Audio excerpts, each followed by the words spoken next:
Ngayong araw naman na ito ay pumunta kami ng bayan para bumili ng mga pangangailangan namin sa bahay. Pag kasi mismo sa grocery ka bumili, mas makakamura ka na, marami ka pang pagpipilian. Saglit lang naman kami naghintay ng tricycle dyan dahil maya-maya lang kami dumaan na rin agad. Buti na nga lang talaga at nagdala kami ng payong ng anak ko dahil kung hindi para kami basan sisiw. At hindi nga ako nagkamali dahil hindi pa man kami nadating sa bayan ay bumuhos na agad ang malakas na ulan. Inuna na nga namin puntahan itong tindahan na ito dahil dito kami bibili ng pakainan ng mga pusa.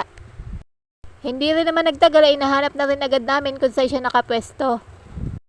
Dalawa nga yung pinagpilian namin dyan, kaso itong isa ay medyo malalim siya at ito namang kulay green ay sakto lang yung lalim niya, kaya ito na lang yung pinili namin.